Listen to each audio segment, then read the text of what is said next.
Once more Louise had good news from her Washington. Senator Dilworthy was going to sell the Tennessee land to the government. Louise told Laura in confidence. She had told her parents, too, and also several bosom friends, but all of these people had simply looked sad when they heard the news, except Laura. Laura's face suddenly brightened under it only for an instant, it is true, but poor Louise was grateful for even that fleeting ray of encouragement. When next Laura was alone, she fell into a train of thought something like this.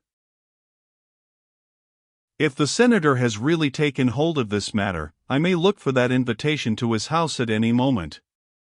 I am perishing to go. I do long to know whether I am only simply a large-sized pygmy among these pygmies here, who tumble over so easily when one strikes them, or whether I am really. Her thoughts drifted into other channels, for a season. Then she continued, he said I could be useful in the great cause of philanthropy, and help in the blessed work of uplifting the poor and the ignorant, if he found it feasible to take hold of our land. Well, that is neither here nor there. What I want is to go to Washington and find out what I am.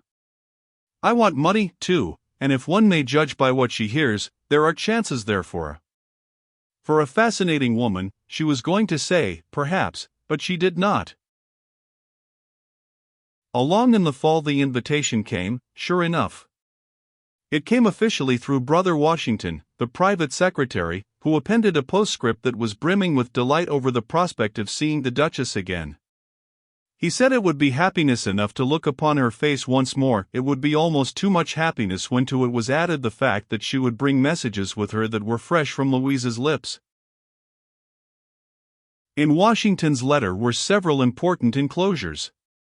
For instance, there was the senator's check for $2,000 to buy suitable clothing in New York with.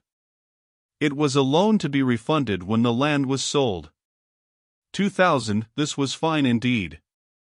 Louise's father was called rich, but Laura doubted if Louise had ever had $400 worth of new clothing at one time in her life. With the check came 2 through tickets, good on the railroad from Hawkeye to Washington via New York, and they were deadhead tickets, too, which had been given to Senator Dilworthy by the railway companies. Senators and representatives were paid thousands of dollars by the government for traveling expenses, but they always traveled deadhead both ways, and then did as any honorable, high-minded men would naturally do, decline to receive the mileage tendered them by the government. The senator had plenty of railway passes, and could easily spare 2 to Laura, 1 for herself and 1 for a male escort. Washington suggested that she get some old friend of the family to come with her, and said the senator would deadhead him home again as soon as he had grown tired of the sights of the capital. Laura thought the thing over. At first she was pleased with the idea, but presently she began to feel differently about it. Finally she said, no, our steady-going Hawkeye friends' notions and mine differ about some things. They respect me, now, and I respect them. Better leave it so. I will go alone. I am not afraid to travel by myself. And so, communing with herself, she left the house for an afternoon walk. Almost at the door she met Colonel Sellers. She told him about her invitation to Washington. "Bless me," said the colonel. "I have about made up my mind to go there myself. You see, we've got to get another appropriation through, and the company want me to come east and put it through Congress. Harry's there, and he'll do what he can, of course, and Harry's a good fellow and always does the very best he knows how, but then he's young, rather young for some parts of such work, you know, and besides he talks too much, talks a good deal too much, and sometimes he appears to be a little bit visionary, too. I think the worst thing in the world for a businessman. A man like that always exposes his cards, sooner or later. This sort of thing wants an old, quiet, steady hand, wants an old cool head, you know, that knows men, through and through, and is used to large operations. I'm expecting my salary, and also some dividends from the company, and if they get along in time, I'll go along with you, Laura, take you under my wing. You mustn't travel alone. Lord, I wish I had the money right now. But there'll be plenty soon, plenty." Laura reasoned with herself that if the kindly, simple-hearted colonel was going anyhow, what could she gain by traveling alone and throwing away his company? So she told him she accepted his offer gladly, gratefully.